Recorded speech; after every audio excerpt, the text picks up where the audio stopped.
Good day, everyone, and thank you for joining us on the Business Report. I'm Denise Williams, your guide through the latest happenings in the world of business.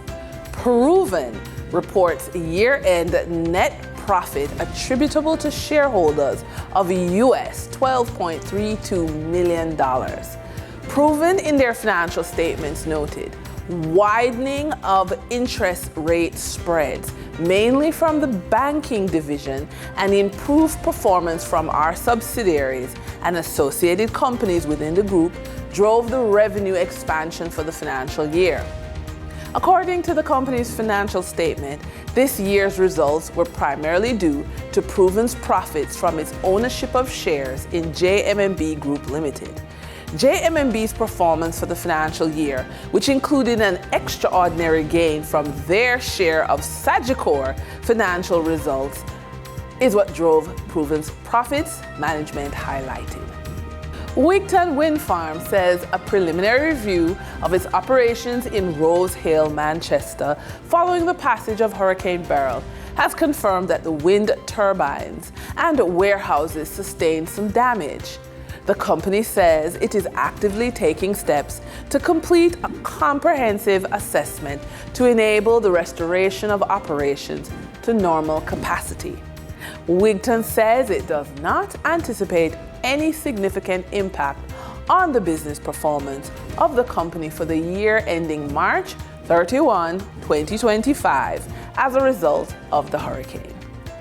During trading for the period of July 15, 2024, the following companies represent the top 3 most active stocks that investors bought and sold on the Jamaica Stock Exchange. Food and beverage distributor Deramon Trading Company Limited, with 1,275,931 units, amounted to 14.76% of the market volume in terms of equity sales. PVC pipe manufacturer Omni Industries Limited, with 1,168,197 units, amounted to 13.44% of the market volume in terms of equity sales. Toll road operator Trans-Jamaica Highway Limited, with 778,196 units, amounted to 8.95% of the market volume in terms of equity sales.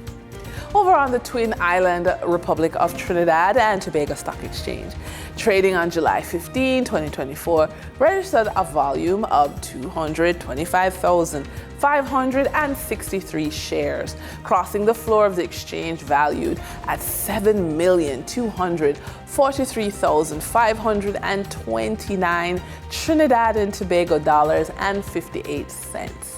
Ansa McCall Limited was the volume leader with 100,034 shares, changing hands for a value of $6,352,159 Trinidad and Tobago dollars and 35 cents, followed by Massey Holdings Limited with a volume of 91,052 shares being traded for $340,961 Trinidad and Tobago dollars and 2 cents. Moving from the money moves of investors, executives, and companies on the regional stock markets, we turn to the Forex market.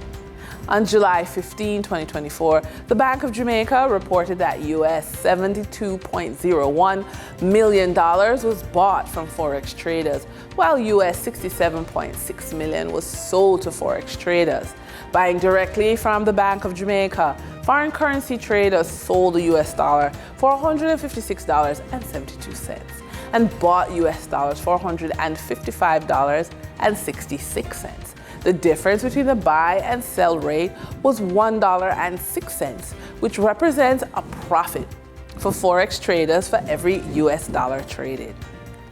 Canadian Forex traders earned a trading profit of $1.25 from transactions with the Bank of Jamaica. The Canadian dollar was sold at $115.81 and bought for $114.56. For traders looking at the British pound, they pocketed a profit of $7.16, selling it for $203.48 and buying it for $196.32. Our credit report tip of the day is aimed at those planning on migrating. If the summer is the time you plan to migrate to a new country, one of the key factors that can ease this transition is having a strong credit score. A good credit score can help you gain favorable loan terms. Whether you need a personal loan to cover moving expenses or a mortgage for a new home, a strong credit score can help you secure better interest rates and loan terms. And with that, we wrap up today's business report. I'm Denise Williams. Appreciate your company. Stay well informed, stay ahead of the curve. Until our next update, take care.